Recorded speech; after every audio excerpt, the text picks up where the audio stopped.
Good afternoon and welcome to Bedford, Pennsylvania for today's Class 5A PIAA quarterfinal between the Exeter Eagles and Armstrong Riverhawks. My name is Joe Rhodes. Joining me today here on High Top Sports Network is Josh Reckengost, making the 2-hour journey southeast, I guess you could say, from Katanning to Bedford. Both teams coming off a first-round victory. Exeter defeating Pocono East in their opener 2-1, much in part by the efforts of Haley Spiker, who went 3 for 3 in that contest and stole 3 bags.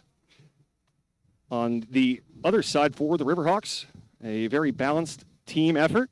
For the Riverhawks, they were able to ease past Twin Valley. Twin Valley, thank you, Josh. The name escaped me there for a moment. That's all right. We got a lot going on up here in this setup. We got umbrellas, zip ties, all kinds of stuff. Yeah, not the most convenient setup we've ever had, with the rain here certainly causing us some issues. But thanks to the help from Armstrong parents, we have about 3 umbrellas up here, zip tied, as Josh mentioned, to make sure our equipment stays dry here today. Teams are exchanging scorecards.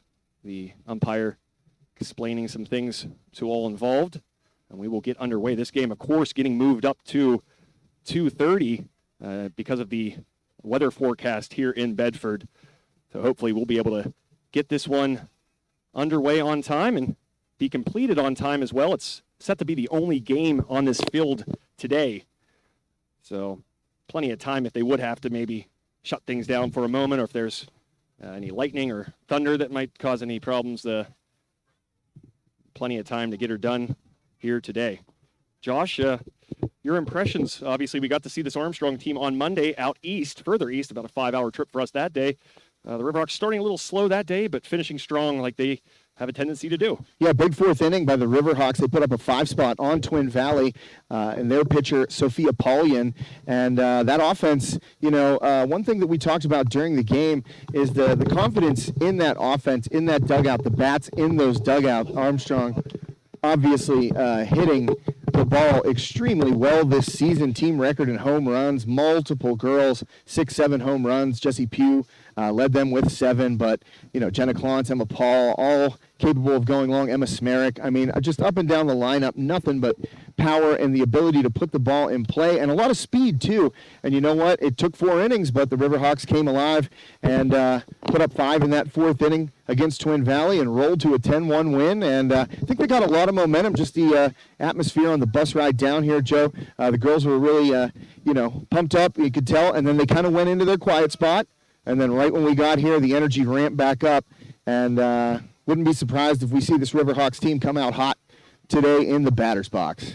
And Josh, you mentioned Emma Smerick, the leadoff hitter for the Riverhawks, and I brought up Haley Spiker. That's my matchup today to look for. Spiker, of course, playing a huge role in the victory for Exeter in the first round, and Smerick got things started in the right way against in their first-round matchup with a leadoff triple and eventually came around to score on a wild pitch. So I think these leadoff hitters are going to be kind of the matchup to watch here today on High Top Sports Network. And quickly, we just want to thank you all for tuning in and watching what should be an excellent game here. Exeter, of course, out of District 3, the Riverhawks out of District 7. And the Riverhawks will come to bat first. They will be the away team. Exeter will be the home squad today on your scoreboard and on the field. And out warming up now for Exeter is the pitcher. I believe that is number 21, if I'm not mistaken, Josh. Maybe 27. 27, thank you. That is Morgan Herb. She had a great outing herself in that state opener. She left 9 runners stranded. Wow. Really buckled down, had a really strong performance. And, we saw the same thing out of Cam Sprankle. She was able to shut the door in their last game. When the team really seemed to need it, Josh. And it seems as though that Herb was the exact same thing for these Eagles. Yeah, Joe, Cam Sprankle working out of multiple jams there early in that game when it was still tight. And we'll see which pitcher has the moxie today. But, Joe, before we get started, I'd like to thank our official scoreboard sponsor for this afternoon's game, helping us get down here to Bedford. That's UFP Parker. Check out their website for several career opportunities. That's UFP Parker. We'd also like to thank Sprankle's Neighborhood Market. They've been our official broadcast sponsor of this 2021 Armstrong Riverhawks varsity softball team. They've been with us the whole way, so special thanks again to Sprankles. And about to get it going, Joe. And that will bring to the plate the aforementioned Emma Smerick, wearing number 4, the right fielder for the Riverhawks. As we said before, started off the first round matchup with a triple and eventually came around the score. Herb's first pitch on its way, called a strike. We are underway here in Bedford for the quarterfinal round in the PIAA softball playoffs. The winner will advance and play either Bellefonte or North Hills. This ball fouled into the Exeter dugout for strike 2, so up in the count quickly is Herb for the Eagles. Joe, just a little observation here. They're playing Smerick really shallow in left field, and that's where she hit that triple against Twin Valley to lead the game off, so let's keep an eye on that out in left. Yeah, that's a great observation. She can really find those gaps, and we know about her wills. Here's a shot to short, throw on to first in time for out number 1. A good play over there at short by Spiker. She's the player you said to watch for, Joe, and Coach Flanders also told me the same thing. That'll bring to the plate another Emma. This is the Paul variety. Emma Paul, the shortstop, freshman for the Riverhawks, stands in here with 1 down in the top of the first inning. Herb's pitch on its way, swing and a miss for strike 1. Rain's starting to pick up a little bit here, Joe, much to our chagrin. You got enough umbrellas here to probably cover this whole field, Joe. We could build a dome out of it. Herb's second pitch on its way. This one smashed up the middle for a base hit. Paul will reach first base with 1 down here in the top of the first. A nice piece of hitting there by freshman Emma Paul. Paul right on that delivery by Herb and just smoked it right back up the middle. That's a good sign for Armstrong. As you said, they started a little slow against Twin Valley, so good sign. Emma Paul hit that ball hard, squared it up. And, you know, we talked, I think, in the last broadcast, Josh, how important it is to get off to a hot start at this time of the year. You know, these teams and the competition is intense, and you don't want to get behind too early or find yourself in a cold spell too early in the game. Although Armstrong showing all year long they are capable of hitting their way and pitching and fielding their way out of those cold starts. Now coming to the plate for the Riverhawks is Mackenzie Egley, the third batter in the order. Is that a ball there, Josh? I didn't see No, it. she swung and missed. That was a swinging strike. Egley a little bit behind that delivery by Herb. Egley, the third baseman for the Riverhawks. She stands in with 1 strike against her. Emma Paul at first base and 1 down here in the top of the first. This ball hit. It's going to drop in front of the left fielder. He's going to have a hard time with it. Paul thinks about maybe heading to third, but she smartly returns back to second base. So now 2 on here for the Hawks, and that'll bring to the plate the cleanup hitter, Jesse Pugh, yeah. Jesse Pugh. Thanks, Josh. I saw her number before you. That's the only reason I said it. What I was going to say, Joe, is that was a great piece of hitting by Egley right there. Stayed back on the changeup, able to just serve it out into left field for a base hit.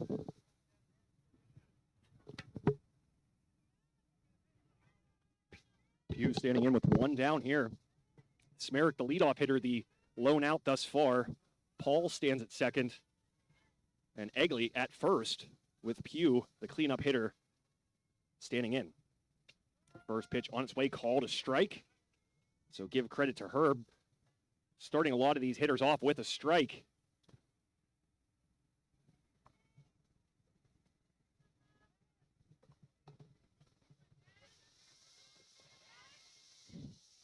Herb's next pitch on its way. Oh, boy. Smash deep. Oh, boy. Back it Oh, goes. boy. Into the trees for a 3-run homer, and the Riverhawks take a 3-0 lead. Jesse Pugh with a monster shot. Yeah, talk about a bomb right there. Jesse Pugh way up into the trees out in left center field. Big start for the Riverhawks. Man, oh man, not a cheapie there, Josh. That cleared the fence and was into the shrubbery out there. Plenty of distance, and the Hawks now up 3-0. It was halfway up those trees, Joe. I mean, that ball was still going up when it went out. You know, you're a pretty good hitter. We played softball together in my past. I'm not sure if you could put a ball up there, Josh. I don't know, man. I might have to take 2 swings at it. So now Jenna Clance will come to the plate here. Still 1 down, but the base is clear after that moonshot Oh, man. by Pugh. That's a no-doubter if there was ever a no-doubter, Joe. This pitch swung on, fouled back towards our direction for strike number 1. Again, give credit to Herb, throwing that first pitch strike to the Riverhawks. Now 5th hitter in the inning, Jenna Klontz. This one fouled back once more. Get Herb ahead in the count. No balls and 2 strikes. Well, the confidence sky high right now for the Riverhawks. And I'll tell you what, it doesn't look like Herb has that rise ball that Paulian had for Twin Valley. And, you put a ball on a tee for this Armstrong team, they're going to hit it. This ball smashed up the middle. Another hit. Jenna Klontz will reach first base with a 1-out single. 3 runs across already. And the Hawks looking like they're not stopping anytime soon here. Josh, you just said it. This team can hit. Yes, sirree. And as long as Herb, they can adjust to the velocity right there if that ball's not moving. And if Herb keeps putting the ball on a tee like that, it's going to be a long afternoon here for the Eagles. Sorry there, Josh. Our umbrellas are shifting a little bit on us. Wind's starting to pick up a little bit. Yeah. I'll just hold it like that. Sure. Cassidy Adams now will come to the plate with Klontz on first and still 1 down. Again, the Eagles able to get the leadoff hitter, Emma Smerick, but Riverhawks just reeling off hit after hit since. Here's a ball thrown to second, and out is Klontz on the force. Nice play by the shortstop, Spiker, to get it over to the second baseman for out number 2. Well, Adams did what she was supposed to, hit the ball down and hard. Spiker there to make the play, but, that ball's a little bit more up the middle. That's another base hit, Joe. So good swing by Cassidy Adams there. Now the senior Riley Kilgore will step in. 2 down runner at first base. 3 runs across already for the Hawks here in the top of the first. That ball low in the zone for ball 1. Kilgore having a nice game in the team's first round victory over Twin Valley. Next pitch on its way. Big cut there by Kilgore for strike 1. I think Riley might have mistimed her, stride right there a little bit, Joe. Maybe a little too early, and then the bat ends up behind it. 1-1 the count. Pitch on its way. This one slapped up the middle. Kilgore with another hit. Adams will advance to second, and Kilgore will trot into first base with another hit for these Riverhawks. Right there, that's what you're seeing. Like I said, the ability to adjust to the velocity. Riley a little bit behind that first fastball. Second one, right on top of it, base hit up the middle. Now the Riverhawks pitcher, Cam Sprankle, will step in here with 2 down, 2 on, looking to continue to keep this inning going and help her cause before she ever throws her first pitch. Ball down. Ooh, low. Called a strike, Josh. Yeah, it's tough to see exactly how close to off the plate that was. It looked a little low and inside, but got the strike call there for Herb. Pitch on its way. Slapped up the middle again. Adams is going to cruise around third, and she will trot home for the team's 4th run, giving RBI to the pitcher, Cam Sprankle. Not too many times will you see the pitcher going out there and collecting an RBI before she's even thrown a pitch, and that is the case for Cam Sprankle. Yeah, great call, Joe. Cam had an opportunity to help herself right there and capitalized on it. I was watching these girls warm up, hitting off the tee and into the netting and stuff like that, and every one of them was right on. Everyone, like every soft toss, every wiffle toss, you know what I mean? They were right on it. So obviously these girls looking dialed in right now. Looks like Chloe Hayes will come in and run for Sprankle as Bella Atherton, the catcher for the Riverhawks, will come to the plate. The 9th batter in this inning for the Hawks. 2 on once again, 2 down. And Atherton looking to make the Eagles pay. Pitch outside, ball 1 to the Riverhawks backstop, Bella Atherton. Atherton had a nice game against Twin Valley. Joe, a couple of hits for her. Next pitch on its way, hit hard, but just foul. Blue goes down. Wow, what a spin move. I think that man had a breakdancing past. See if he's all right there. He looks good. Head coach Doug Flanders of the Riverhawks going over to check on him. Flanders with a big smile on his face. Boy, Blue, I don't know if he slipped there a little bit on the wet grass, but 1-1 the count here, 2 down. Atherton at the dish. 4 runs across for the Riverhawks here already.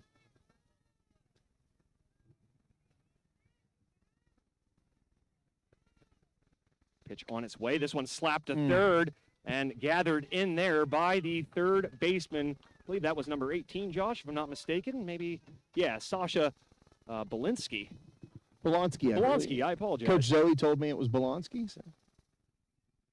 Always interesting the first time we see a team calling those names. You don't ever want to get anybody's name wrong. So go down and talk to Coach Zoe. She was helping me out before the game. Yeah, appreciate both coaching staffs here, Josh. Oh, yeah, for sure, especially the Armstrong staff, making room for us on the bus, helping us get down here. But also helping us get down here is UFP Parker, LLC, and they're a manufacturer of wood products key to everyday life. Their products are wide-ranging, including treated lumber, trusses and building components, concrete forming materials, and industrial packaging.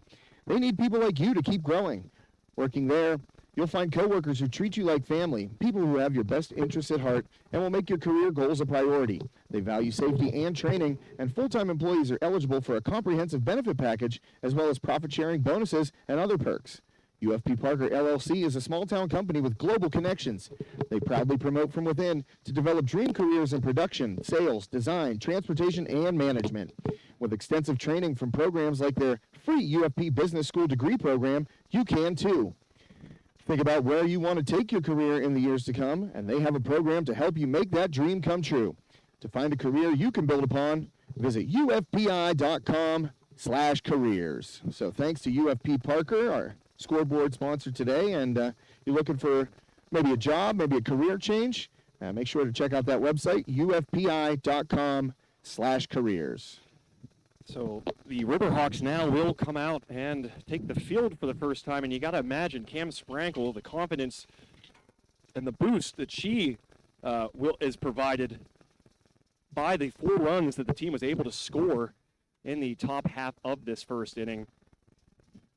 You got to imagine how these Riverhawks are feeling. Well, West Shamokin varsity baseball coach Dave Powers right below me. I just dropped my sunglasses down through the landing we're on here, and Coach Powers bringing them up to me. Many thanks, sir. Good to see you. Wonderful to see Coach Powers here, a legend in the baseball coaching ranks in Armstrong County. Great to see so many coming out to support these Riverhawks out there who are playing on the state level. And that will bring to the plate now Haley Spiker. She looks at strike one, so Sprankle firing in the first pitch of the game called strike. Well, I wouldn't be surprised if Egley came about 5 more feet up the line here. Spiker showing that, lefty bunt out of the box type move that's so common in softball. It's like a drag swing almost. Yeah. What was that second pitch called there? That was a ball high. Ball high, so count now 1-1. I apologize. Oh, smack my head. Taylor Menser is on deck for the Eagles. Here's the pitch to Spiker. She fouls this one back to the screen for strike 2. Count now 1 ball, 2 strikes.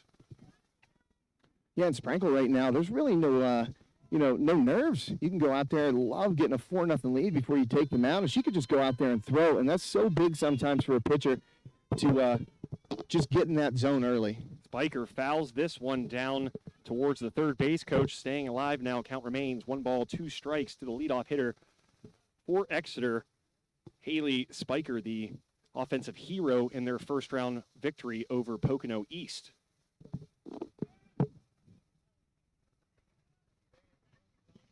Umpire said something to Sprankle. Don't know if it was about her delivery. We actually saw Sophia Paulian from Twin Valley get called for an illegal pitch, the first one I saw all season in the first-round game here. So wondering what the ump might have said there to Cam. Maybe just a warning there. Ball high for ball 2. Count now even 2-2 to the Eagles leadoff hitter, Haley Spiker.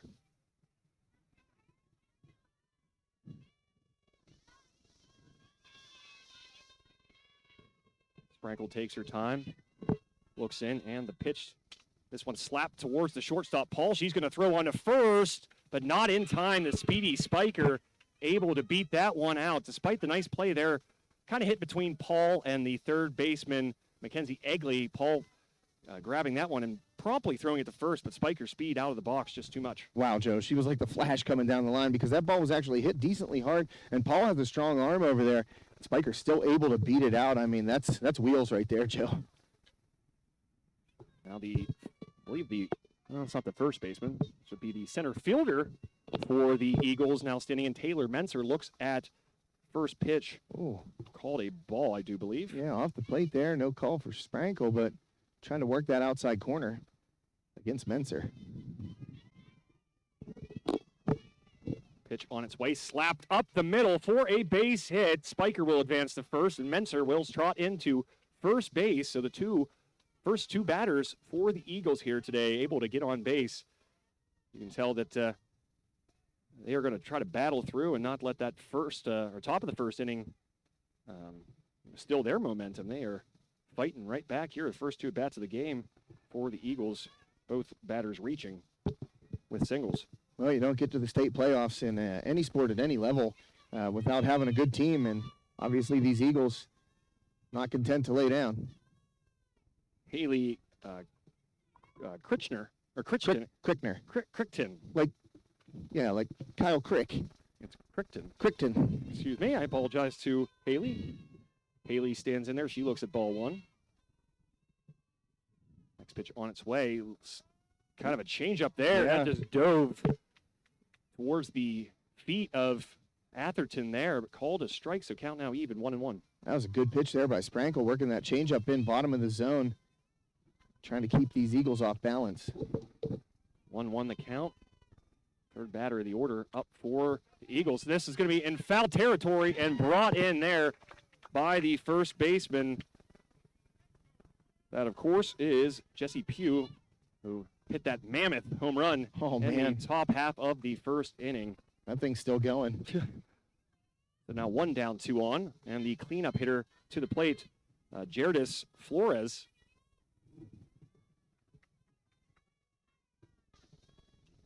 First pitch fouled back for strike one.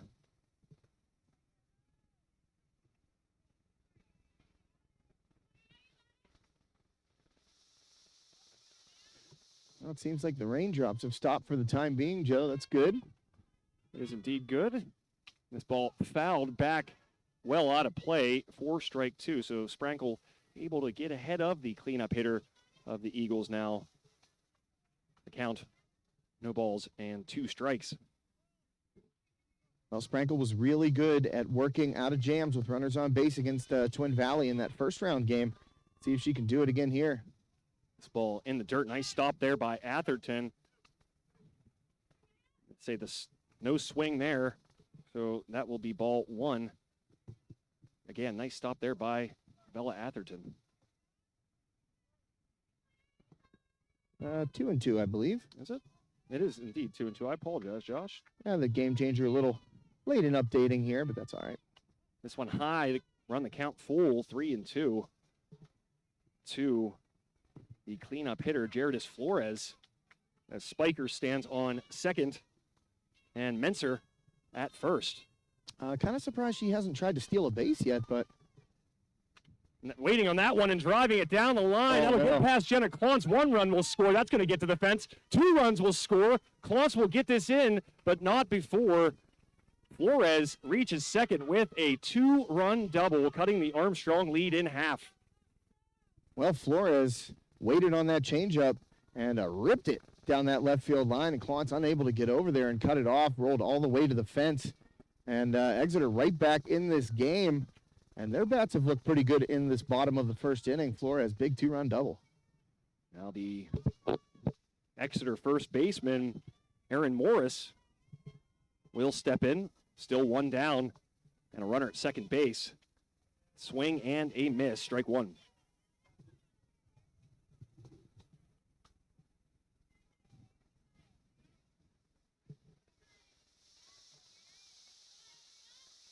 Sprankle's pitch on its way. This hit just into the outfield grass. Paul Wilkamp under that one for out number 2.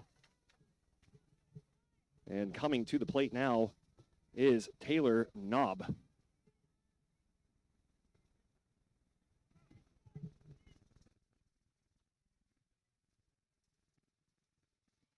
Taylor Knobb, the 6th Eagles hitter to come to the plate here in the bottom of the first inning. 2 runs already across in this inning for Exeter.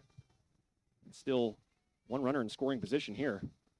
First pitch just missing for ball 1. Yeah, Sprankle 1 out away from getting out of this jam. And, you know, you had runs to give up right there. Obviously, you don't want to, but nothing hurt right now. 2-run lead, just try and shut this down. Ball in there. Called a strike, painting the bottom half of the zone there. Run the count even, 1-1. And Josh, just as you mentioned, there seemed like the raindrops were beginning to go away. I'm not going to mention it. Yeah, it's picking back up here again in Bedford, PA, in this PIAA Class 5A quarterfinal matchup. The winner will go to the semis and play either North Hills or Belfont. And there's Paul again. Nice defensive play there. Fired on to first for out number 3, but not without Exeter putting a dent into this Armstrong lead. They cut it in half. The score now 4-2.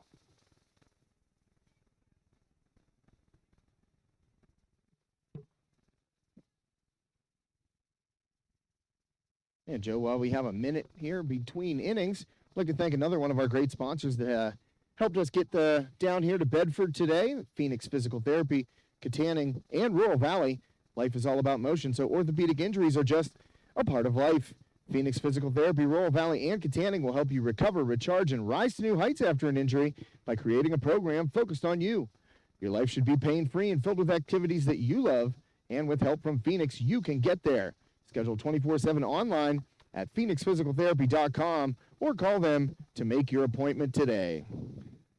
Thank you to the folks at Phoenix Physical Therapy, along with all of our other sponsors, to make this trip and being able to follow these PIAA softball playoffs possible. So grateful for those folks and those sponsors, along with all you out there that decide to tune in and watch us and catch this great action and these great teams. Obviously, you got to be skilled to make it to the state playoffs, and needless to say, these teams very good.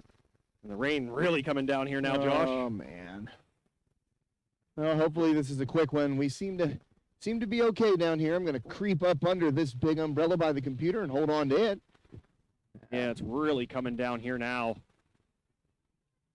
And boy, oh boy. Yeah, let's well, I have a Hawaiian shirt on, and that will running off the field here. Yep, so we're going to dip our our umbrella down here a little bit more to make sure everything stays safe. But make sure you stay tuned here on High Top Sports Network. We'll be right back. Boy, our equipment.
And welcome back. Oh, baby. For those that are with us, thank you so much. We are both soaked.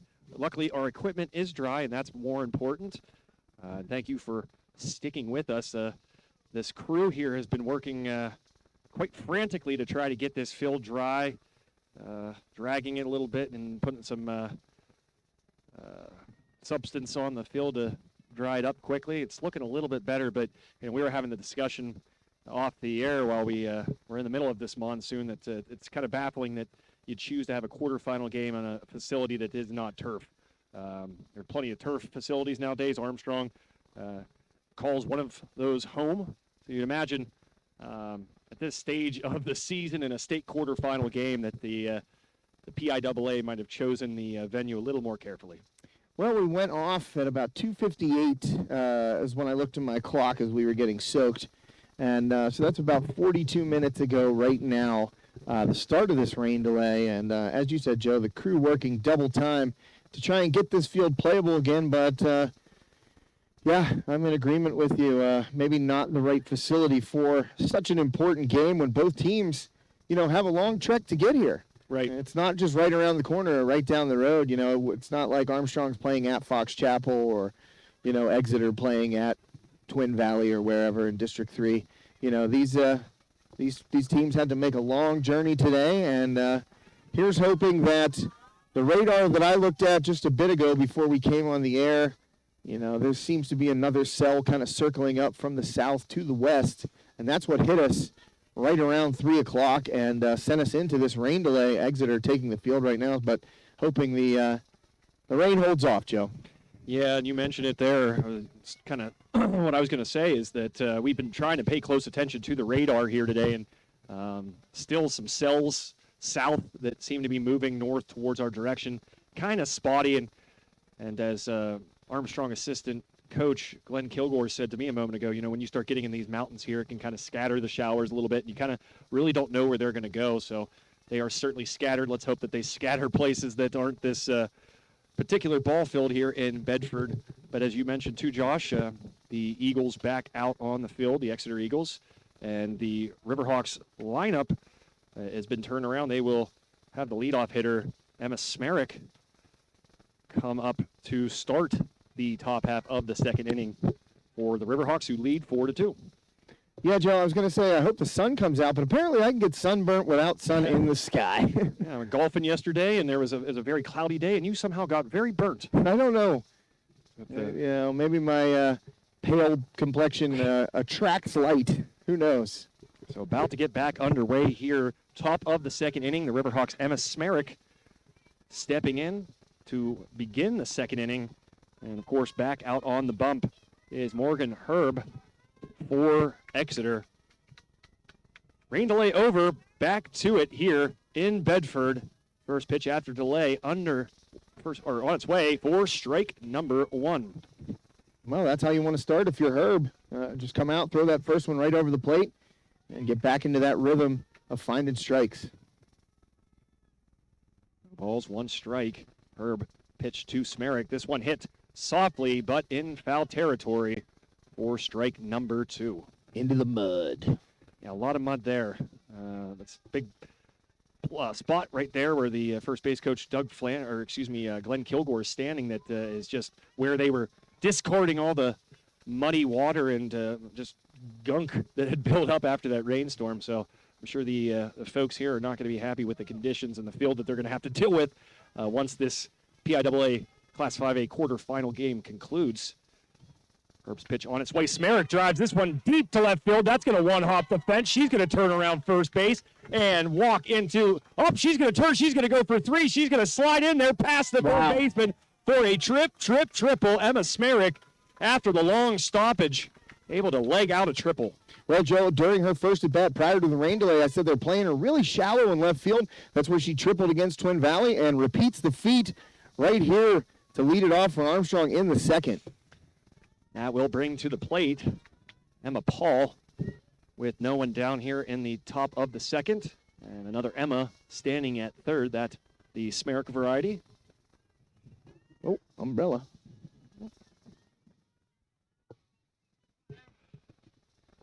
Herb's pitch on its way. Outside, good eye there by Emma Paul. Count now 1 ball, no strikes to the freshman shortstop of the Riverhawks. Well, Paul, big RBI chance right here and get right back to scoring. You know, Armstrong scored 4 in the top of the first. Early on the swing there was Paul. Yeah, way early. Fouling that one off the fencing for strike 1. Well, Paul had a hard hit single in her first at bat in the first inning, so. And a couple nice defensive plays there too, Josh, in the bottom half of the first inning. 1-1 the count, no outs. There's a ball high, 2-1 the count, and no outs, as I said, and Smerrick on third.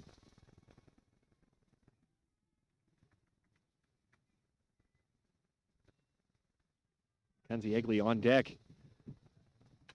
This ball hit sky high. This one will barely make its way out of the infield. That caught by Spiker, the shortstop, for out number 1. That will bring to the plate the aforementioned Mackenzie Egley with Jesse Pugh on deck. Yeah, Paul just got under that one, just missed it, and popped it up to Spiker over there at short, just not deep enough to get Smerrick in from third. So a big spot here for the number 3 hitter in the order for the Hawks, Mackenzie Egley.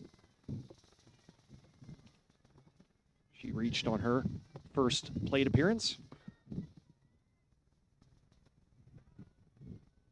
She eventually came around to score on Jesse Pugh's mammoth home run. Ball 1 there to Egley. Mammoth might be an understatement, Joe. That ball from Pugh is the furthest ball I've seen hit this year for sure.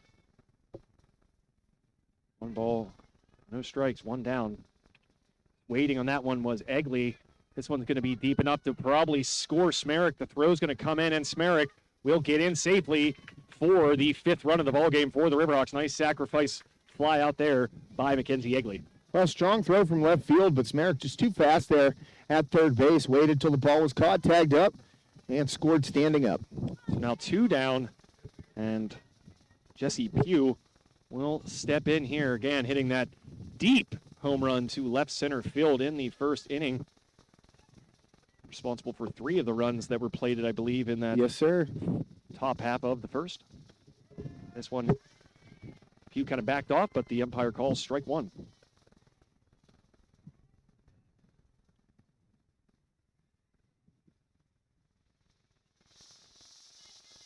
Herb back on the rubber, looks home and fires for ball 1. Count now even, 1-1. Well, she's definitely going to be careful with Jesse Pugh after that first at bat, but I liked how Herb went right at her on that inside corner on the first pitch to get that strike.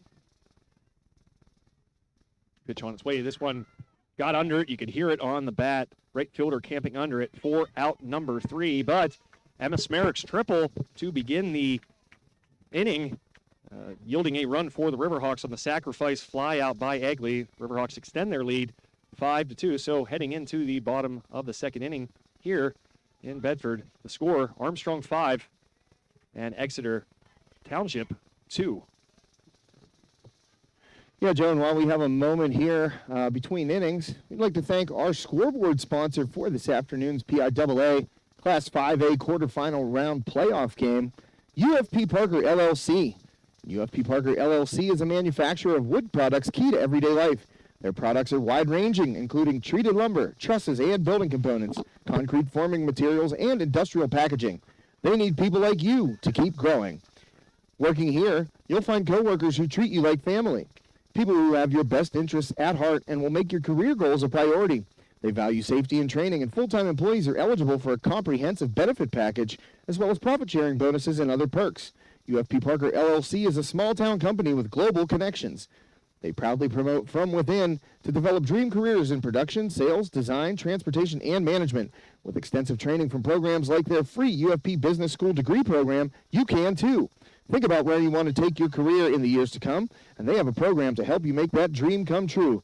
To find a career you can build upon, visit ufpi.com/careers. That's ufpi.com/careers. Thanks to UFP Parker LLC once again for helping High Top Sports Network get down here to Bedford for today's game. And now to begin the bottom of the second inning will be the pitcher, Morgan Herb. She'll get her first cuts of the game. Pitch from Sprankle on its way for strike one. Yeah, long layoff for Sprankle, too, obviously. Long layoff for everybody in that rain delay, but she also had to sit an inning while her team hit, so longer layoff for her. Let's see how she comes out of this delay. Pitch on its way. Way ahead of that one. Swing and a miss was Herb. Great pitch there by Sprankle. Yeah, working that changeup, Joe. She hit that for a strike in the first inning and mixed it in right there nicely. Heading the count now, no balls, 2 strikes. Pitcher on pitcher matchup. Here's the pitch from Sprankle, well high over the head of Atherton for ball 1. Well, that's the first we've seen one get to the backstop, and the backstop is pretty close, Joe, so see if that comes into play. Maybe a runner at third base trying to take a chance. 1-2 the count. Sprankle in the windup, and the pitch bounces right off the plate for ball 2. Count now even, 2-2. Herb making her first appearance at the plate, looking to possibly help her own cause here. Her team trailing by 3 runs.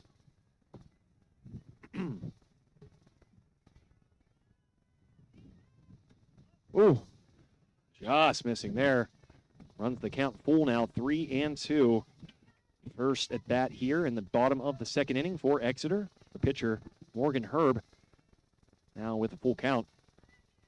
Cam Sprankle's pitch slapped in the left field. That's going to find a gap.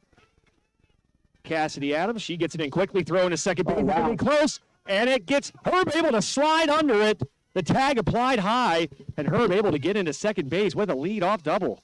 Well, Adams came up and threw an absolute seed into Nicole Benvenuti at second base, and Benvenuti, I think she turned around kind of expecting Herb to be right there, and she wasn't. Maybe pulled that ball up off the ground, and Herb was able to get in underneath it and beat the tag. So leadoff double here for Exeter. That will bring to the plate Sasha Bolonsky. Am I saying that correct, Josh? Bolonsky, yep. Okay. Yeah, I know you got some pronunciations before the game. Just want to make sure that that was correct. I want to not give Sasha her due diligence and her credit here.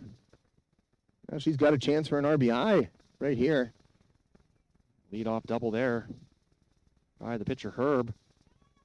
And now Bolonsky, the number 8 hitter in the Exeter order, up now for her first at bat. I think that they're going in and umpires making sure that the designated runner here is accounted for on both teams' books. Yeah, that's Stanley out at second base. I don't have her first name in front of me. That's Caitlin Stanley. All right, Caitlin. First pitch on its way. This hits the center field. Adams right to her, and that will hold Herb at second base for out number 1. Well, Adams had that measured right off the bat. Maybe one step she had to take and just waited on it. Obviously not deep enough to advance Stanley, especially after Adams showed off that arm and nearly threw out Herb. Kira Almeida now will step in for the Eagles. 1 down. Herb at second base.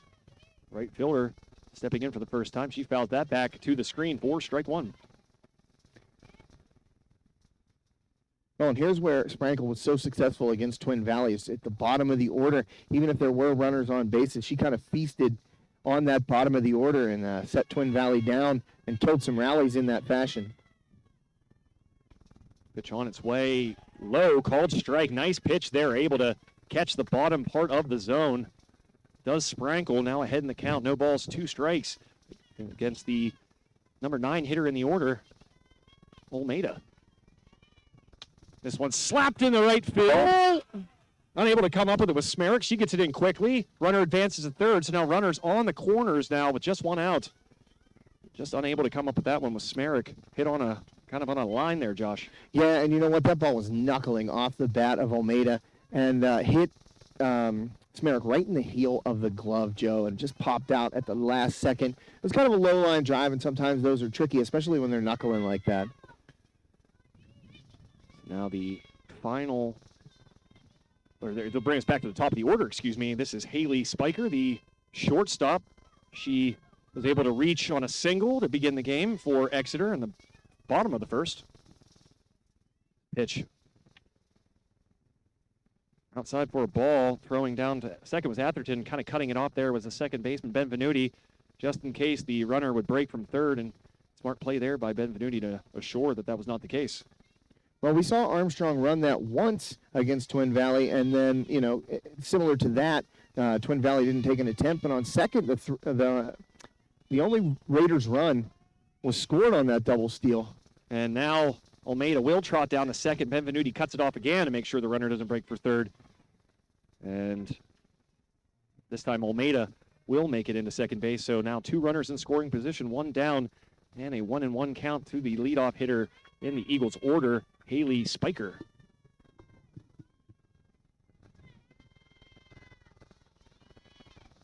Spiker laying down a bunt, put there perfectly. Not enough time. Spiker showing off those wheels as she did with 3 steals in the team's opening round playoff game here in the PIAA playoffs. Able to reach her second hit. Yeah, and her second hit, neither of which have left the infield. She hit that ball kind of in the hole that Emma Paul made a good play on in a strong throw, but her wheels just too quick down the line. Spiker uses it again. So now the bases full of Eagles, and the number 2 hitter in the order, Taylor Menser, comes to the plate in a big spot here for Exeter. Pitch in the dirt, 4-1. Tying run now, Spiker at first base here in the bottom of the second.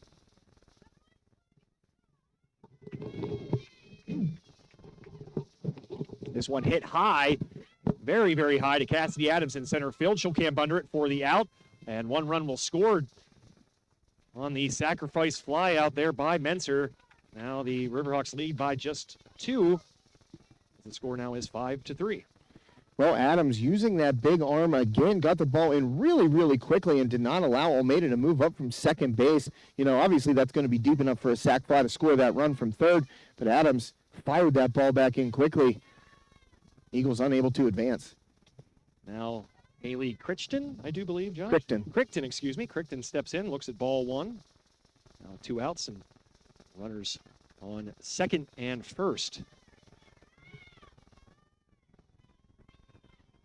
Sprinkle's pitch on its way in there for strike 1. Nice pitch. 1-1 the count here. Possibly a big spot in this game.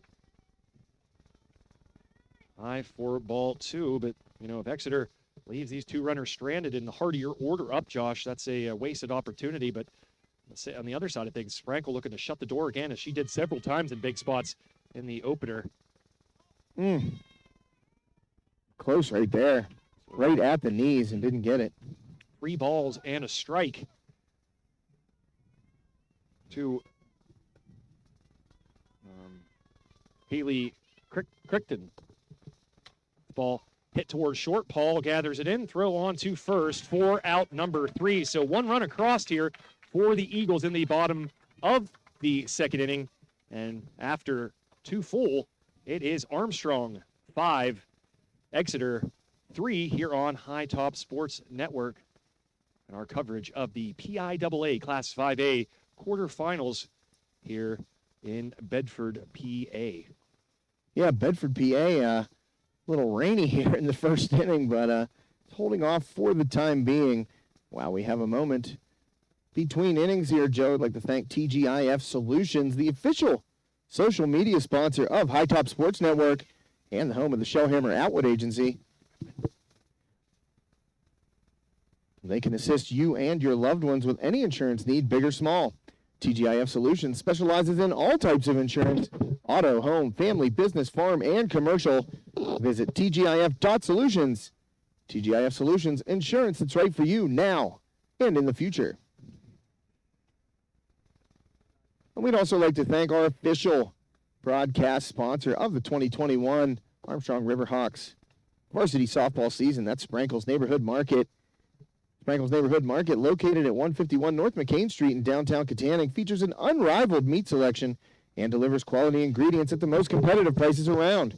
Be sure to sample the chef-made sushi, always prepared fresh daily, and be sure to stop in for Sushi Madness every Wednesday. Hand rolls for just $5.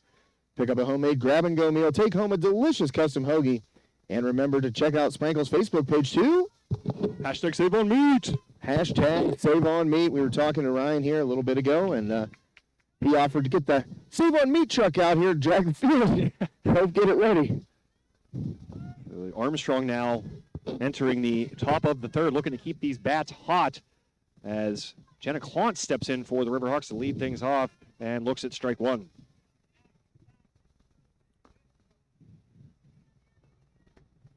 Well, you know, you scored 4 in the first before the delay. Got a run there in the second, and Armstrong needs to keep these bats rolling because it looks like Exeter can hit a bit too. Pitch a little inside there. Clont's backing off the plate, called a ball. Count now even, 1-1 to the Armstrong left fielder, Jenna Clontz. I'm going to move this umbrella. I was going to say, you don't need it right now. I'll just keep it over here on standby. Oh, might need it. Oh, it's ready to go. I'll come up. Oh, that was a much better view here. Not having to look around the giant golf umbrella provided lovingly by Beth Paul. 2-1 the count. Clontz hits this one hard, and that gets past Spiker at short for a leadoff single. Clontz with a hard hit ball towards the Exeter shortstop, but unable to make the play, and give credit to Clontz. That had all to do with the kind of bat on ball she put there and not to do with Spiker's defense at short. Yeah, smoked that ball. Second hard hit ball here for Jenna Clontz. Now 2 for 2 in this game, and the leadoff runner aboard once again for the Riverhawks. And that will bring to the plate the center fielder that we got to see a lot of their last half inning, Cassidy Adams. First pitch to Adams, up high, 4-1. Big lead there, especially secondary. Big lead by Clontz.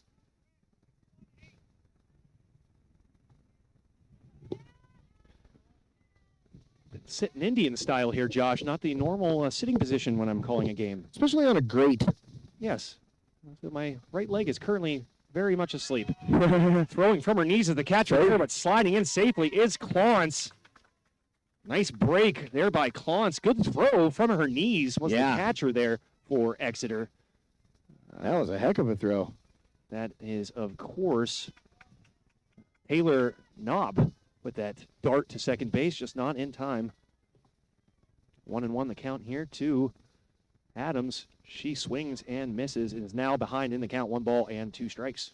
I don't think I've seen a changeup here out of her, but just seems to be fastballs and, you know, trying different locations, etc. And it doesn't look like she has much of an off-speed pitch, if any. It's just kind of working location. Pitch on its way, and there it is, right on cue, Josh. The off-speed pitch, the changeup, it appears, makes Adams swing way out in front for strike 3, and now out number 1. Well, maybe she heard me and was like, check out the changeup, old man. We are pretty close to the field. Riley Kilgore steps in for the Hawks with 1 down, and Clontz standing on second. Swing there, fouled towards the third base side for strike 1.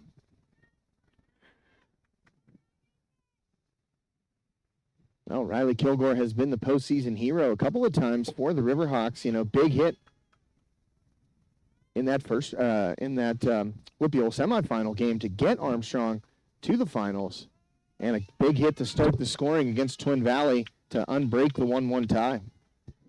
Herb able to get ahead in the count now. No balls, 2 strikes to Kilgore. And Jenna Clontz, the leadoff single, stands at second base. One outside. 4-1.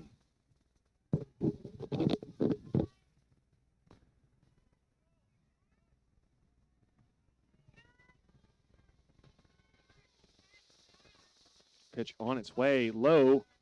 4-2. Way to hold off there was Kilgore. Difficult pitch to lay off of.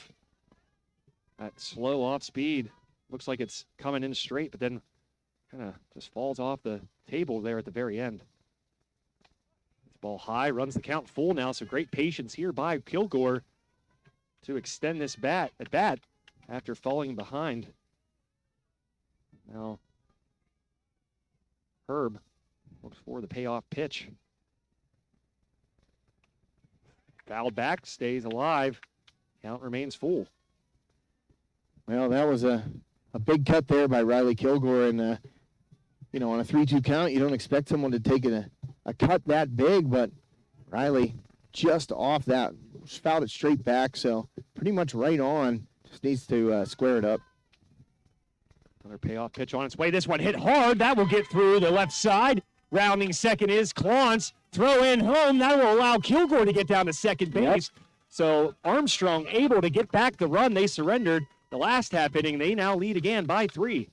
What an at-bat by Riley Kilgore. Joe down 0-2 in the count. Worked it way back to a full count. Fouled a pitch off where she was right on it, and then took that low inside fastball, turned on it, ripped it through the hole for an RBI single, and then smart base running by Riley Kilgore, moving up on the throw to second. Now she's in scoring position. That will bring to the plate Cam Sprankle. Had a big hit in her first at bat.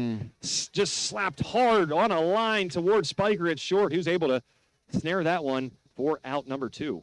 Well, Sprankle dialed in on that one. I mean, the only thing keeping that from being a base hit is she hit it right into Spiker's glove. I mean, and there's some really loud thunder. Oh.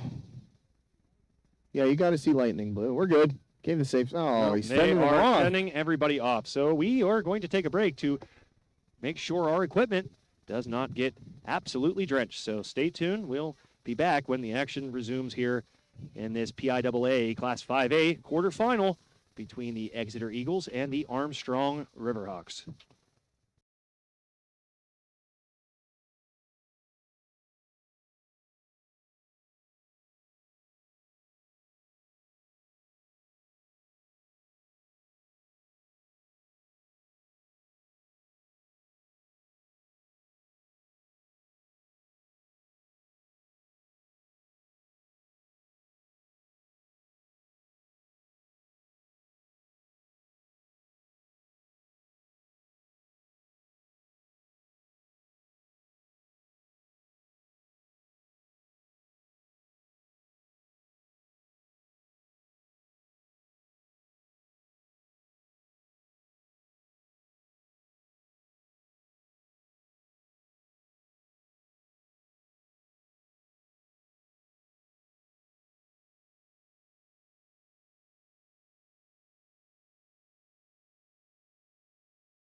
And welcome back. We are about to get underway here. The Thunder stopped action.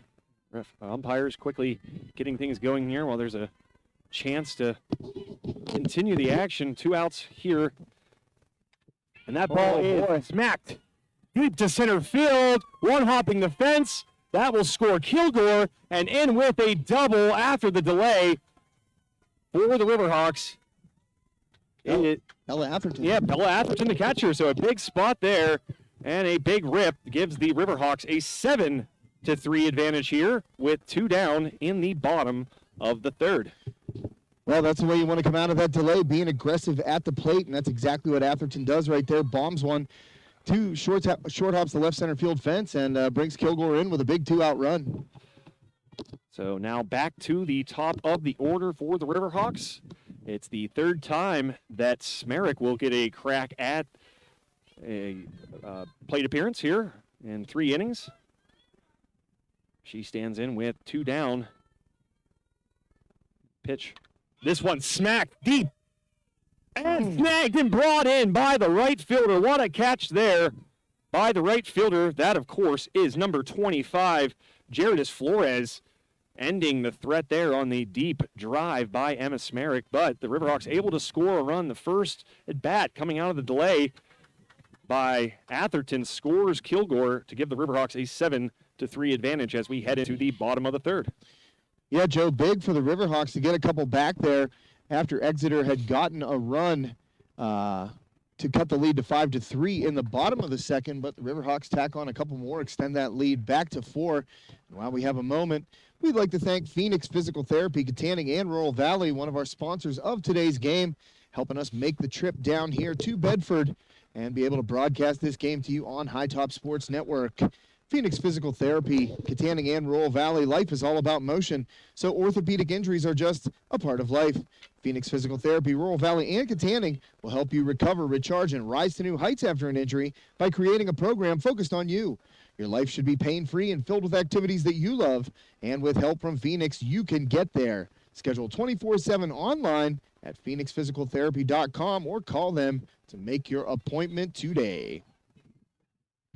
Excuse me, after her nice grab there in right field, Flores will step in for the first at bat here of the bottom of the third. Sprankle back out on the mound for the Riverhawks. We'll be curious to see how she handles this stop and go format that we've had here pretty much from the start of this game. First pitch past Flores for a swing and a miss and strike 1. Flores with that big 2-run double in the first inning for Exeter Township. So big at bat here for Sprankle. You would like to get Flores. This one fouled straight into the dirt for strike 2. Another nice pitch there by Sprankle, and that was one of the big question marks coming out of this second delay is how is Sprankle going to handle it? She is probably one of the biggest victims of these stoppages. You said that after the first delay that she had seen less action than probably anybody out on the diamond. Back out there again, gets ahead in the count, 0-2, and the pitch high to Flores for ball 1.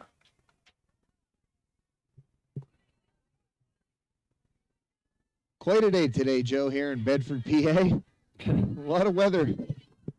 And a swing and a miss, putting it past Flores was Sprankle for out number 1. So 1 up, 1 down here to begin the bottom of the third for the Armstrong Riverhawks. Huge out for Sprankle and the Hawks. And that's the Exeter cleanup hitter right there, Flores. And sometimes when you see a person make a good defensive play, they come in, carry that momentum over.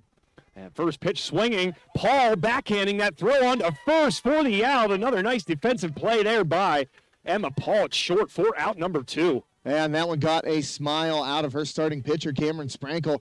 What a great backhand in the hole. Long throw by Paul. Fires a perfect strike across the diamond to Jesse Pugh for the second out of the inning. Now that will bring to the plate Taylor Knob, the catcher for the Exeter Eagles. Her first pitch, this one is driven deep to the outfield, the gap, and gone. Wow. Knob, first pitch swinging, drives it over the right field fence for the solo shot. And the team's 4th run They now trail the Riverhawks 7-4 do the Exeter Eagles. What a swing there by Knob, and deep to right center field. That is not a short home run by any stretch, right out there by that scoreboard in right center field. So the Eagles continue. They get a run back. They seem to have been able to do that every inning so far, as the Riverhawks have scored in all 3 frames. So now Morgan Herb will come to the plate for the Eagles, the pitcher today.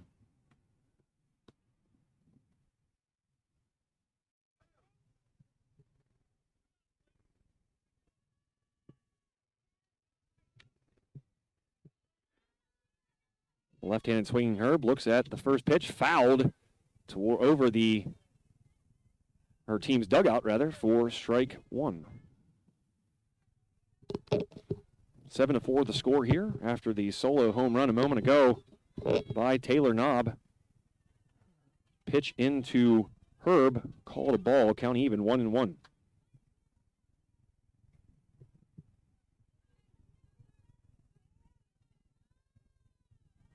Sprankle looks into her catcher. Atherton fires home, and this one raked towards the center fielder. That will drop. Adams will head to the fence. She'll grab it, throws it in, and that will be a stand-up double for Morgan Herb. With 2 down here in the bottom of the 3rd, the Eagles not going away quietly here in this half inning.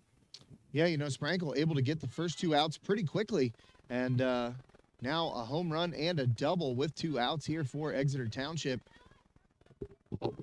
Got a little offense going. Now, Sasha Polonsky, thank you, steps in for Exeter with 2 down and a runner at second base. Looking to continue this inning. Pitch in there by Sprankle, fired in for a strike. Yeah, and if you're Sprankle and the Riverhawks right now, you want to leave that runner out there at second base. Stanley in to run for Herb. You want to keep her standing right there. Pitch low, called a ball. Count runs even, 1-1 to Bolonsky, the number 8 hitter in the order for Exeter. This one foul back, hits off the helmet of Atherton. Umpire checks to make sure she's all right. She gets the ball back, fires it to Sprankle, so she will be unfazed by that foul pitch. Yeah, that hit the very top of her helmet, Joe. It wasn't even in the mask. It hit just kind of skimmed the top of that helmet. Pitch on its way, staying alive there was Bolonsky. Count remains 1 ball and 2 strikes.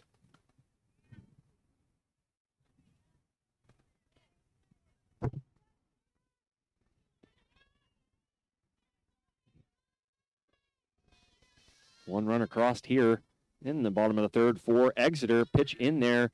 Looks a little high. Called a ball. Count even, 2-2. And as you mentioned, Josh, it seems like every time Armstrong is able to get back a run and keep that 3-run lead, Exeter, or a 4-run lead like they had, Exeter fights back and gets one of their own. They're looking for more than just that. This one's going to be popped, though, to Benvenuti at second base for out number 3. But, in fact, the Eagles do strike for 1 to cut into the Armstrong lead as the Riverhawks now lead 7-4 after 3 full. Yeah, Joe, and we'd like to thank our official broadcast sponsor of Armstrong Riverhawks varsity softball during this historic season, this run to the PIAA quarterfinals and possibly beyond, and that is Sprankle's Neighborhood Market, located at 151 North McCain Street in downtown Katanning. Sprankle's Neighborhood Market features an unrivaled meat selection and delivers quality products at the best price. Make sure to check out Sushi Madness every Wednesday. Hand rolls for just $5, and they are fresh. They are tasty. Trust me, I have sampled them. I know our partner, Jake DeLuca, he heads down there quite a bit. Joe, you're not much of a sushi guy, but... I dabble. Not something I'm going after every other day, but I'll dabble. You got to check out the Poke Bowl down there, all the sushi together. Don't forget the boba tea, though. Oh, man, you got to get a boba tea. Fresh daily, only $5. And talk about quality ingredients. I mean, you take one sip of that stuff, and you know it's made from the freshest ingredients. So make sure you head down to Sprankle's And be sure to check out their Facebook page to what? Hashtag save on meat. Hashtag save on meat, yes. So we will begin the top of the fourth with shortstop Emma Paul, who's having a really nice day on both sides of the diamond defensively. We saw her make a nice play there a little bit ago, and she takes the first pitch, and she drives this deep into the gap. That's going to bounce off the fence. Paul's going to run around first and trot into second base with a leadoff double. Emma Paul continues her stellar day with a double here to begin the fourth inning. Yeah, Joe, she was about 2 feet away from hitting an opposite field shot to right center. Emma Paul showing off that power. And, don't let her size fool you. She's not afraid to go in amongst the trees during basketball season, and she has certainly shown the pop here during softball season. Big swing, another leadoff runner on for the Riverhawks. She stands on second. Now Mackenzie Egley looks at her first pitch. She drives it past the second baseman. That's going to score Paul. Give Egley the no-out RBI single here to start the fourth inning. So a nice beginning to this fourth inning for the Riverhawks. 2 batters up, a double and a single, and 1 run across. Now Jessie Pugh, who is one of 2 players in this game to hit a home run, will come to the plate. And it looks like a pitching change will take place for Exeter. Looks like number 14, if I'm not mistaken. That is, of course, Haley Crichton. Crichton, thank you. There's that H in there, just getting me every time. You gotta get the German pronunciation of it. The CH is usually a K sound. So Crichton. You would know with a name like Schreckengast. Of course, Josh Schreckengast here on the call. My name is Joe Rhodes, and excited to be here despite the on and off play here. 2 delays so far, 1 for rain, the second for thunder. This game started at 2:30. It's about 2 hours and 15 minutes since first pitch, and still just in the top of the fourth with no one out. Mentioned this inning was led off with a double by Emma Paul, as Josh said. Hit off the fence 2 feet higher, would have been a solo opposite field home run. Instead, she collects the double. Egley then singles to drive her home. And now Jessie Pugh, who, as I said, is one of 2 players to smash a home run so far today, will step back into the plate. She hit that mammoth shot in the first inning to bring home 3 runs and give the Armstrong help Armstrong get a 4-0 lead in that first half inning. Yeah, we've got a lot of scoring here today, Joe, on both sides of it. Armstrong 4 in the top of the first. Exeter Township answered with 2 in the bottom of the first. Then both teams a run each in the second. Riverhawks added 2 more in the top of the third. Exeter got 1 back in the bottom half of that inning, and now the Riverhawks scoring again here in the top of the fourth. So every half inning we've seen at least 1 run, Joe. And after we see Crichton move to the mound, I think that will send Herb, the departed pitcher, now over to first base. She will indeed man first. And as mentioned, Pugh steps in for the Riverhawks with a runner on first, no one down. Pitch on its way and called a ball. 1 ball, no strikes the count here to Jessie Pugh, the cleanup hitter for the Riverhawks. Getting under this one, this is high towards the third base line and brought in there by the shortstop Spiker for out number 1. Well, that's a big out right there for the Eagles. You get a pitching change. Obviously, Jessie Pugh hit that big home run, so Crichton going to be careful with her, but made a nice pitch to get Pugh to pop out to the left side there to Spiker at short. Jenna Claus steps to the plate with 1 down. Egley at first, and the pitch on its way high for ball 1 to the 5th hitter in the order for the Riverhawks, Jenna Claus. Already has a hit today. I think she came around and scored. 2 for 2, actually. 2 singles. There you are. This one foul back. Run the count even. 1-1. First few batters for Crichton here, who is replacing Herb on the mound. This one, no doubt about this one. Woo! That one is smashed to left field for the 2-run shot. Jenna Clance is now 3 for 3 and continues her great day. It gives the Riverhawks a big cushion there with the 2-run home run here in the top of the 4th. Wow, talk about contact. That seriously was a line drive shot, still going up as it cleared a big tree there in left field, and an absolute bomb for Jenna Clance. And we've seen the power today a couple of times here, and the Riverhawks, those bats get hot. I don't think there's anybody in the state that can stop them. Yeah, you're going to have a very, very strong pitcher to defeat this Riverhawks team. That's really the only thing I think at this point that can derail them. So many hitters from top to bottom. You have power hitters. You got the hitters with some speed. Here's one right now. Cassidy Adams steps in, swinging early on that one, driving it down the line, but foul for strike one. Yeah, Adams a little in front of that offering by Crichton, but, you know, this whole Riverhawks team from top to bottom can hit. There is no weak link. 1 through 9, everybody on this team can swing the bat, and we've seen Clance and Pugh just hit 2 mammoth shots today, and they've both come with runners on base, Joe, and responsible for 5 of the Riverhawks' 10 runs on those home runs. Rain beginning again here in Bedford. Lame. Yep, with 1 down. Cassidy Adams steps in after the home run there by Clance, and she collects another Armstrong hit right up the middle. Does Cassidy Adams for the single to bring Riley Kilgore to the plate for the Riverhawks, another one of their fabulous power hitters.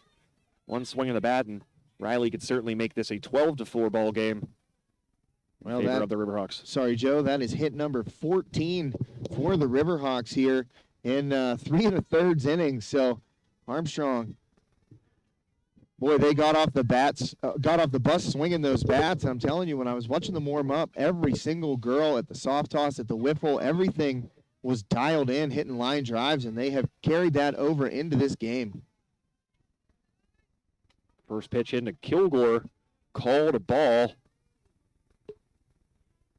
Adams stands on first after a single up the middle a moment ago. Keep this big inning for Armstrong going. Kilgore looking to do the same. She gets under this one a little bit. The center fielder will camp under it and collect it for out number 2. Well, Riley kind of jammed herself there, Joe. Big stride. She was right on that ball, and she just kind of jammed herself and just missed it. I mean, as we said, when Riley gets a hold of one, it can fly for a minute, and she just missed it right there. Cameron Sprankle, the pitcher for the Riverhawks, steps in now, but 2 down. Adams still at first. Looks at strike 1. Yeah, Sprankle's hit the ball hard twice, you know, base hit her first at bat and then hit an absolute smoker right at Spiker for an out. But, I mean, she was right on the pitch. Looked like a little bit of an off-speed pitch thrown there by Crichton. Called a ball. Count now even. 1 ball, 1 strike to Cameron Sprankle, the pitcher today for the Riverhawks. Wow, Sprankle good eye. checks her swing, nearly swinging through that one, decides not to, and it's called a ball. She now is ahead in the count 2-1. Able to hold that swing back. Good plate discipline there by Sprankle. This one high, he'll get past. This will allow Adams to scamper down to second easily here. Now Sprankle with a 3-1 count.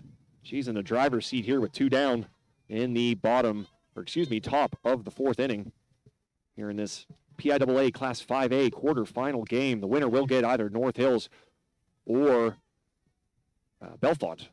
This one hit hard to short. Diving stop, thrown over to first, not in time. Cameron Sprankle able to lay out a single that moves Adams over to third. So now runners on the corners with 2 down. And the catcher, Bella Atherton, will come to the dish. Well, heck of a play by Spiker in the hole right there. Gets it on the backhand, goes down to one knee, gets up, fires a strong throw across. But Cam Sprankle just quick enough down the line, beat that by a half a step. Inning stays alive for the Riverhawks.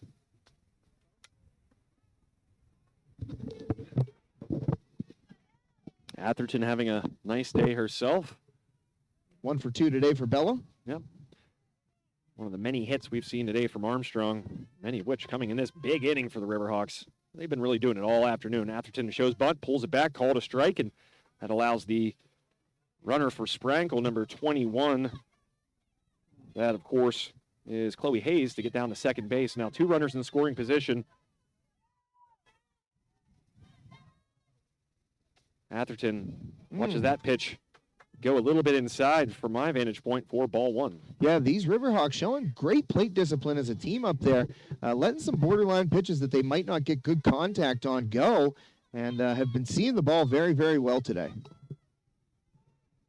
Pitch on its way out in front was Atherton there on the changeup, swinging through that for strike 2.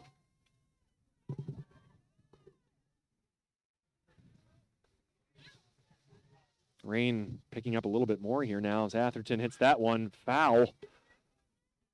No one able to track that one down despite no fence over there, so there's a lot of room to make a play in foul territory. Well, if I'm Atherton, I might be looking for a changeup right here. 1 and 2. You know, Crichton has the opportunity to waste one here, maybe try and get her chase. But you hang a changeup, and if you're sitting on it, can do some real damage here if you're Bella Atherton. Crichton on the mound. This is her first inning of work. Coming in relief for the starter, Herb.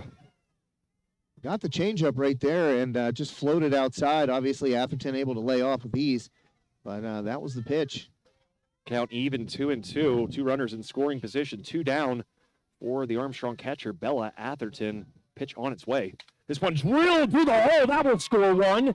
Hayes will round third. She will score 2 runs in on the 2-out single by Bella Atherton. The Riverhawks now lead 12-4. Oh, man, Armstrong doing damage with 2 outs. Bella Atherton, great at bat right there, behind in the count, able to even it at 2-2, and then just reaches out, extends her arms, rips that ball through the left side for a 2-run, 2-out single. And Hawks are now up 8, Joe. Emily Campbell will take Atherton's spot at first base, and now back to the top of the order. The 4th inning that Emma Smerick has had an at-bat. I want to say this is her 4th at-bat now, Josh. 4. 1 for 3 on the afternoon for Emma Smerick. Big triple. So her 4th at-bat, as many innings, looking to make the Eagles pay here with a runner on, 2 down. And this one is roped up the middle. This is going to find the gap. Campbell's going to round second. This plays off the wall. Campbell's going to round third. And Emma Smerick with an RBI double to extend the Armstrong lead. They are now up 13-4. Such a pretty swing right there by Emma Smerick. Just gets those arms extended, goes with the pitch out over the plate and hits an absolute laser to the left side. And it finds that left field gap, rolls all the way to the fence. And that allows Campbell to come all the way around from first base. Hawks now up 9. And now we will bring back the order back around to Emma Paul, who began this inning with that rope double that was nearly a home run. This one hit hard as well, right to the left fielder. Smerick's going to round third. She's going to go home, throw and not going to be in time. That allows Paul to get up to second base with another 2-out run for the Riverhawks. They are now up 10, 14-4. And as I said, after Atherton's 2-run single, the Hawks doing damage with 2 outs, and they're just sitting on Crichton's fastball right there. Paul, great swing, great transfer of weight, just smokes that ball through the hole on the left side. RBI single. Smerick, great speed, able to score easily from second base. That throw to home allowed Paul to scamper down to second base, so another runner in scoring position here with 2 outs in this 2-out rally that the Riverhawks have been on here in this inning, showing no signs of stopping. Egley will stand in, the number 3 hitter in the order. First pitch called a strike. Boy, Egley was sitting on it. It looked like she thought about pulling the trigger there, Joe, but let that one go. Down in the count, 0-1. Crichton back on the rubber. Fires in her second pitch to Egley. This high gets off the catcher's glove. Paul will scamper down to third. 60 more feet for the Riverhawks here, and Egley just needs to find a hole here to be able to score one more for the Hawks and extend what has been an impressive offensive outburst here in the bottom of the 4th. Yeah, Joe, in the outfield playing pretty deep right now on Mackenzie Egley. A lot of green in front of the outfielders right now. She could just drop one in. Egley flushes this one to center, but right to the center fielder for out number 3. But the Riverhawks strike and extend their lead. They are now up 14-4. Josh? 7-run inning, Joe. There you go. 7 runs, doubling up their score, doubling up the amount of runs they had. So, really, what the doctor ordered coming out of that stoppage, the second such stoppage here due to weather. 18 hits so far for the Riverhawks, Joe. Wow. Let's go down the order real quick. Smerrick, 2 for 4, 2 runs scored, an RBI. Paul, 3 for 4, 2 runs scored, RBI. Egley, 2 for 3, 2 runs scored, 2 RBI. Jesse Pugh, 1 for 3, 1 run scored, 3 RBI on that 3-run homer. Clontz, 3 for 3, wow, 2 runs scored, 2 RBI. Adams, 1 for 3, 2 runs scored. Kilgore, 2 for 3, 1 run, an RBI. And Sprankle, 2 for 3, an RBI. And Bella Atherton, 2 for 3, 3 RBI. So, Joe, every Riverhawks starter with at least 1 hit today, and we are only in the bottom of the 4th. And several of those, Josh, with multiple hit performances. You said so many 2 for 3s and 3 for 3s and 3 for 4s, and really everybody from this Armstrong offense contributing today, including Cam Sprankle, who's back out on the mound for the Riverhawks here for her 4th inning of work. She will face number 6, Kira Olmeda. First pitch to Olmeda, down in the dirt for ball 1. Most important thing right now for Sprankle, up 10, is just throw strikes. You know, you don't want to give any free passes. Hey, let your defense work behind you. You've seen Emma Paul make some excellent plays today. Oh, right there. Right past the diving glove of Jesse Pugh. Nice attempt there, but just hit a little bit too hard to her right. And that is a leadoff single for Olmeda. Back to the top of the order here for the Eagles. That, of course, is the shortstop, Haley Spiker. Yeah, Spiker has shown those wheels in her 2 at-bats, Joe. 2 hits, and neither have left the infield. In fact, one a bunt single, the other a ground ball to short in the hole, which she was able to beat out despite a strong throw by Emma Paul. So Spiker has used that speed to get to first, but hasn't really been able to show it off on the bases. Let's pitch in there for a ball. Spiker almost halfway out to the mound by the time that pitch was hitting the mitt of Atherton there, but called a ball. She's ahead in the count 1-0.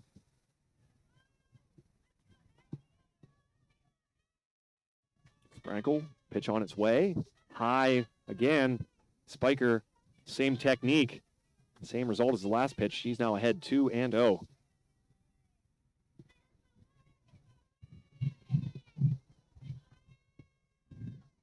Spiker running, swing there, drops it into left field for a single. Almeida will move up to second base, and now 2 on here with no one out. And the Eagles not going away quietly. They have had a knack for responding to Armstrong's offense by getting back some runs of their own, but after that last inning might be a little difficult as they now trail by 10, but they do have the first 2 runners or batters of this inning on base, still with no one out, and number 3, Taylor Menser, coming to the dish. Well, give Spiker credit right there. You know, that one she just kind of served over the drawn-in infield into the outfield grass for her 3rd hit, so that's back-to-back games, state playoff games for her with 3 hits. This one hit high to center field. Camping under is Adams. She grabs it, and that is not deep enough to advance the runners, so Armstrong catching a break for their first out here in the 4th inning.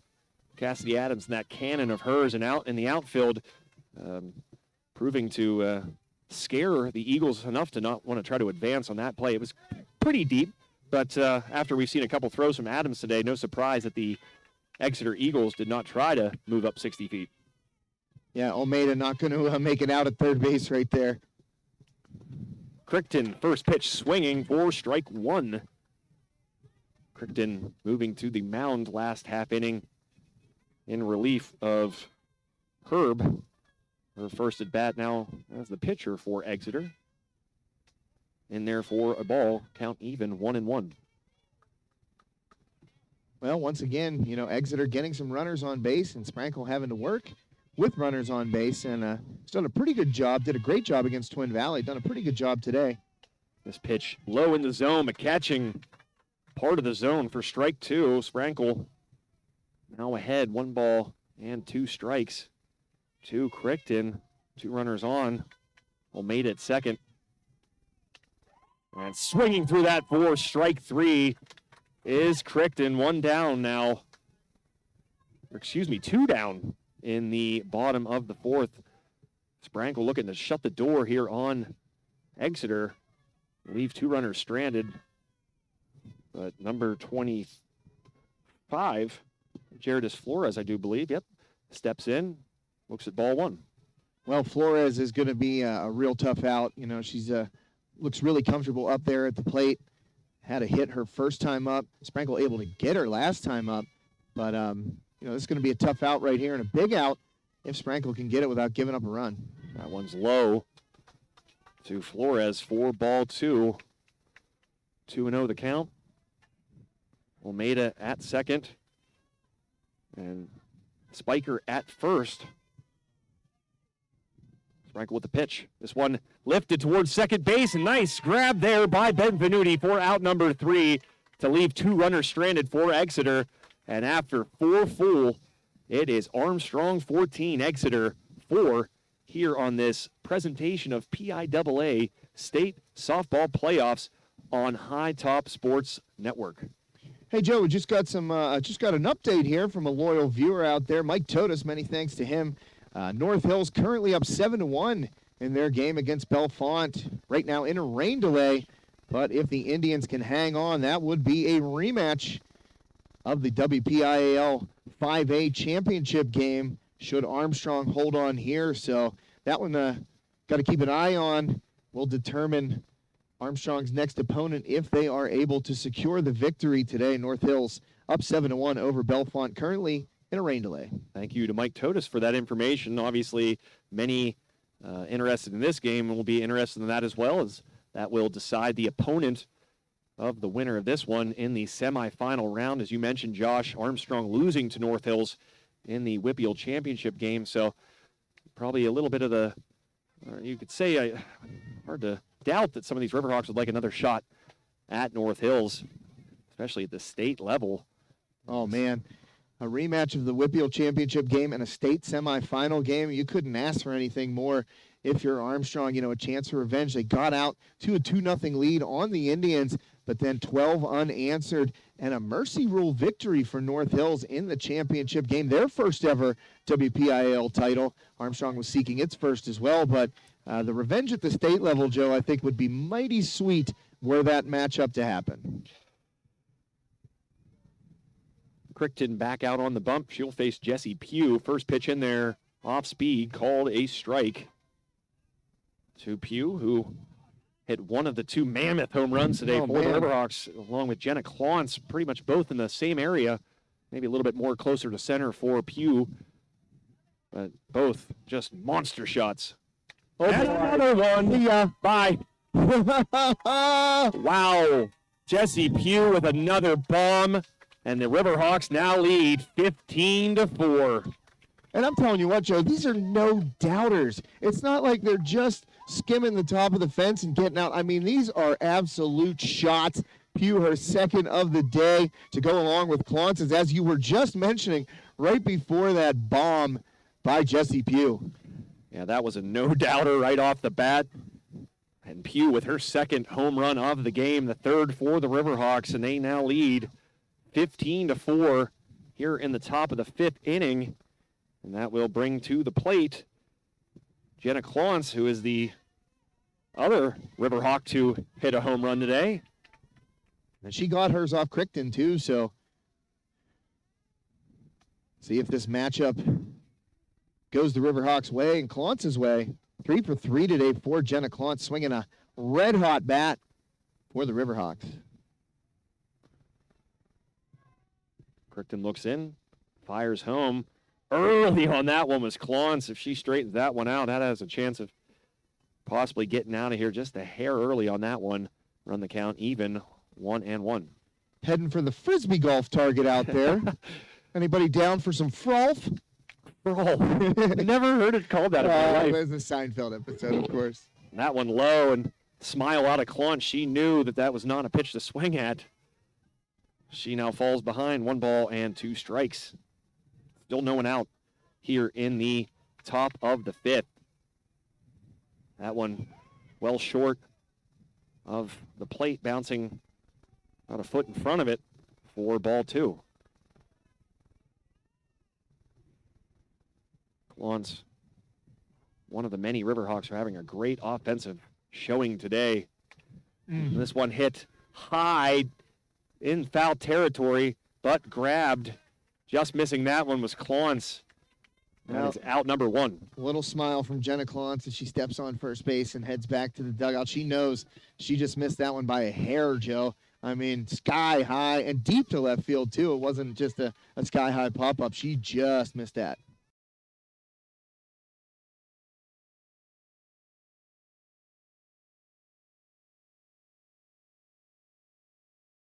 Cassidy Adams now stands in, swings at the first pitch. That one is just foul, much to the chagrin of Doug Flanders there, coaching third base. Adams now behind 0-1. Of course, if the Riverhawks can maintain this 10-run lead after this inning, they will satisfy the mercy rule and will clinch a spot in the state semifinals against either North Hills or Bellefonte. As Josh got the update earlier, North Hills up 7-1 in a rain delay right now. This one smashed to short. Spiker grabs it, throw on to first for the out. What a nice play there by Spiker at short. We've seen two awesome performances from both team shortstops today. Spiker with another one right there for the Eagles. I'll tell you what, Joe. That is a ball that's going to eat up 95% of players right there. The short hop line drive diving toward the turf coming in. She did not turn her head at all, stayed with it, got the glove on it, popped up in the air, able to make a strong throw. Kilgore, big cut at that first pitch for strike one. Two down here. Armstrong with a 15-4 lead over Exeter. This one low, 4-1. You know, your natural reaction right there, anybody, is to turn your head when that ball's coming in like that and just diving toward the turf. But Spiker able to stay down on it. Really an impressive play by her. And as you said, Joe, two really nice performances out of each team shortstop. She bobbled that too and still had plenty of time to throw it over and got Adams by a bit. Pitch from the Eagles called a ball. 2-1 now the count to Riley Kilgore.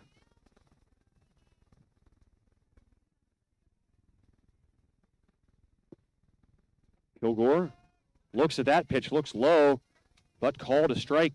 Count now even 2-2. Well, Riley had a good at bat her last time up and able to work back from an 0-2 count and end up getting a full count base hit. This one roped up the middle. That one is hard hit as any today. And Kilgore with the 2-out single here in the top of the fifth. The Armstrong bats just continuing to punish these Eagles here today in this state quarterfinal matchup. Third hit of the day for Riley Kilgore.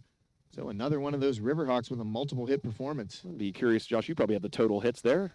That was hit number 20. Wow. For the Hawks today, 15 runs on 20 hits. We're only in the Armstrong. fifth. We're only in the fifth too, Josh. That's unbelievable. What an offensive outburst here by the Hawks. Cam Sprankle now stands in with two down. Kilgore at first and looks at strike one.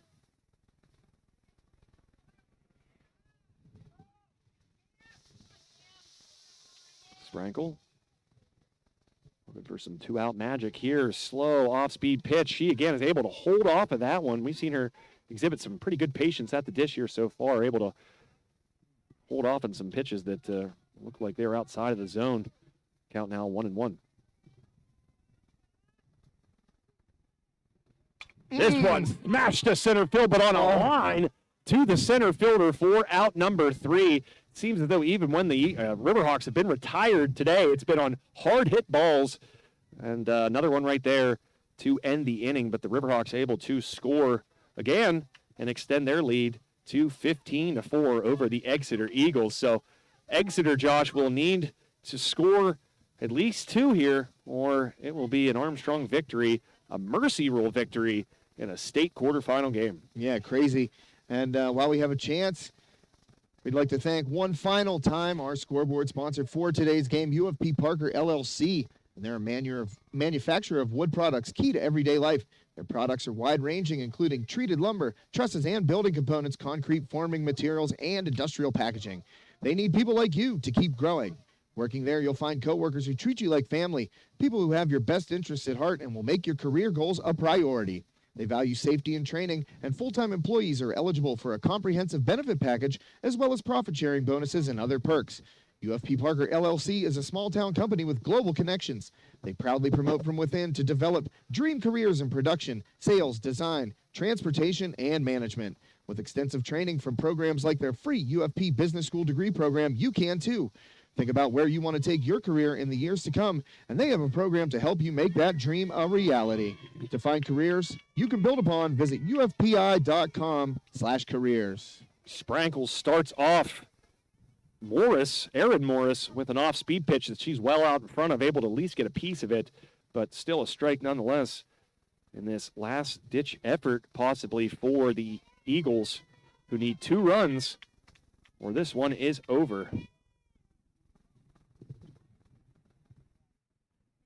Erin Morris, wearing number 30, sees the second pitch high for ball 1. Count now even, 1-1. Yeah, Morris able to lay off that one. Thought about pulling the trigger, but good discipline by her there not to swing at that high fastball. Off-speed pitch again. Morris, a little nod afterwards, but kind of buckled her knee. She was unable to pull the trigger on that. She falls behind 1-2. Sprankle with the pitch. Strike 3 looking, the backwards K for Cameron Sprankle. Now 1 down here in the bottom of the 5th. Wow, you can just sense the confidence swelling in these Riverhawks. As I said, they got off the bus loose, fired up, and ready to play. And this offense has come out just dropping bombs today against the Eagles. And the confidence right now definitely swelling, just a couple outs away from punching their ticket to the PIAA semis. First pitch popped up to second base. Benvenuti snares it in. That was off the bat of Taylor Knob for out number 2. A quick out there. And the Eagles will look to, I believe that is number 27. It is indeed Morgan Herb, the starting pitcher today. Came out, moved to first base, and she'll stand in with 2 down. And her team trailing by 11 here in the bottom of the 5th. First pitch in the dirt, called a ball. 1-0 the count. Well, you know, the last time up, Knob hit a home run off Cameron Sprankle, and she got her to pop up right there to second base for the second out of this inning. And Herb had a double her last time up, so let's see what Sprankle can do. Sprankle firing that one home, but a little bit high for ball 2. 2-0 the count to Herb.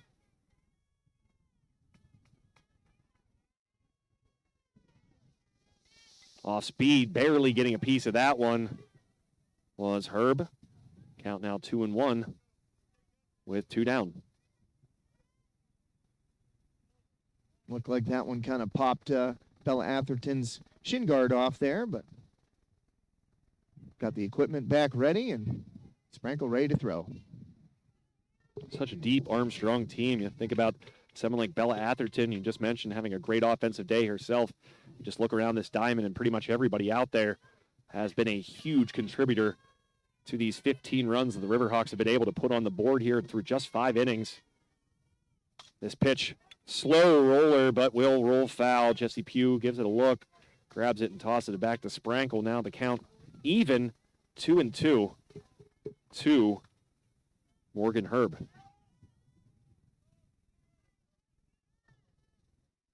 One strike away are the Riverhawks from a berth in the PIAA semifinals. High runs the count full now. It would take quite a comeback effort here from the Eagles at this point to derail this Riverhawks team. This ball popped up to center field. Adams under it for out number 3, and that will do it. The Armstrong Riverhawks putting 15 runs on the board to secure a berth, Josh, in the PIAA Class 5A semifinals. All I can say is, wow, Joe. You know, that game against Twin Valley, we talked to Coach Flanders afterwards, and he said he felt really, really good about the team's chances today and the way that they started swinging the bat in the second half of that game against the Raiders. And like I said, they got off the bus swinging today. Riverhawks 3 big bombs, 20 hits, Joe, 15 runs, and a mercy rule victory to head to the PIAA semis. And at last notice, thanks to our friend Mike Totis, the North Hills team beating Bellefonte on the other side of this bracket. So we'll wait and see and figure out who the opponent of these Riverhawks will be, but they have punched their ticket, and they are just now 2 wins away from a state championship in what is their first ever playoff appearance. Unbelievable, Joe. Heck of a job done by head coach Doug Flanders and his coaching staff, Glenn Kilgore, Pete Harmon, Keith Schaefer. I mean, these guys. Brandy Sprankle? Brandy Sprankle as well. Yes, thank you. And these guys have really put in the work to turn this program around. And, that's something that we talked to Coach Flanders about way back in the wintertime, around February, when he did a District 6 basketball championship game with us. And we spent that car ride, and we talked about it. And he said, we're here to build a program. And boy, oh boy, have they really put the foundation in place this season. This team is young, and it's definitely hungry right now and starting to feel that confidence. As I said, you can see that they are getting more comfortable by the inning out here in the state playoffs. I mean, high-pressure situation, and these girls are loose. Yeah, Josh, and it's just amazing to see that kind of offensive performance here at this stage of the season. This is a state quarterfinal game in the 5A bracket. You don't expect to see a team put up 15 runs and allow just 4 and come away with a mercy rule victory after 5 innings. But that's exactly what the Riverhawks did here today with this young core, with this deep offense, and Cameron Sprankle, who remains sturdy on the mound for this team as they head into the state semifinal round to play either North Hills or Bellefonte. Yeah, man. Well, we get one more here on High Top Sports Network. PIAA will allow us to broadcast the semifinal matchup against either North Hills or Bellefonte. Obviously, that's what we're looking forward to here at High Top Sports Network. It was an interesting day today, my friend, and really wild circumstances, but we seem to have gotten through it. Yeah, 2 stoppages, as you alluded to there, Josh, but somehow, some way, the game gets played, and everybody able to including our equipment, leave here unscathed. We were really worried, but thanks to some wonderful parents here from Armstrong, they gave us their umbrellas, and that provided just enough cover to make sure that this game could continue to be viewed by you folks out there. And that's one thing I want to mention here before we do sign off. We want to thank you all so much for tuning in. We appreciate the views and all the comments and messages we've received during this playoff run, and we have really enjoyed bringing you the action of these Riverhawks who are now in the state semifinal round that will be played, I believe, on Monday. On Monday, sir, yeah. And, wow, historic day once again. I mean, every inning going forward is history for this Riverhawks program, and they are continuing to deliver just some electrifying softball. So, congratulations to the Hawks. Thanks again to our scoreboard sponsor, UFP Parker LLC, and of course, our official broadcast sponsor of the 2021 season of Armstrong Riverhawks varsity softball, and that is Sprankle's Neighborhood Market. So thanks to all of our sponsors here, Phoenix Physical Therapy, Katanning, and Rural Valley as well.